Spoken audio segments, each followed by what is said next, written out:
Over these past few days, we've thought about what it was like for Jesus to move toward the cross. We saw on that Thursday, as Jesus spent his time with his disciples to prepare them, how he was betrayed. On Friday, how he experienced the trials, and eventually as he walked up Golgotha, and the scripture says that he breathed his last.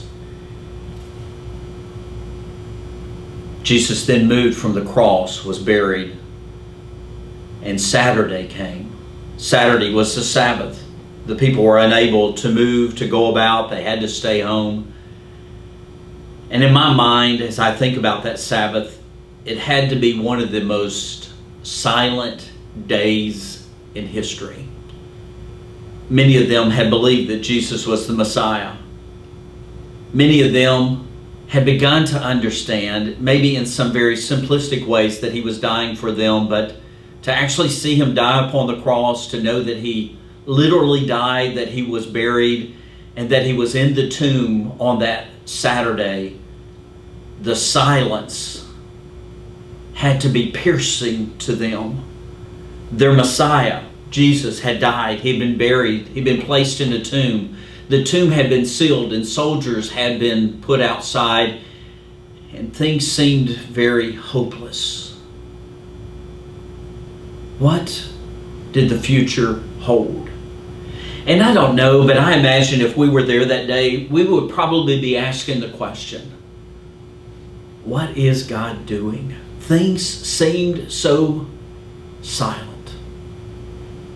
I'm reminded of an Old Testament story of Jeremiah one time, who was asking the question, God, are you still at work? What's going on? And the scripture says that God called Jeremiah to go down to the potter's house. It's described in Jeremiah chapter 18. And when Jeremiah went down to the potter's house, the scripture says that he looked in the window, and the first thing it says is this, and there he was.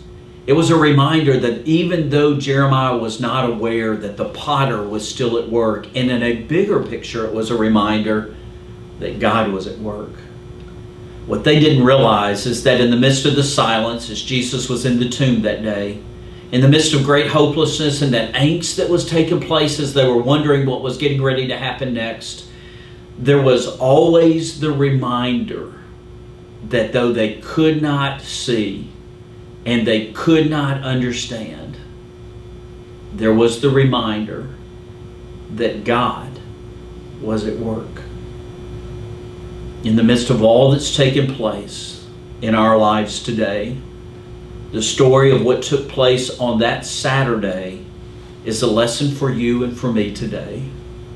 It's a reminder that sometimes we look around and the silence is deafening. Sometimes we wonder, is God at work? Is God doing something?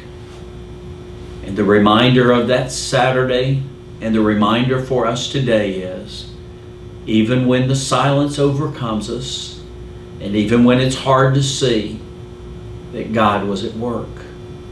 Because little did we know, little did they know, and little did they understand that God was at work preparing Jesus for a great resurrection morning.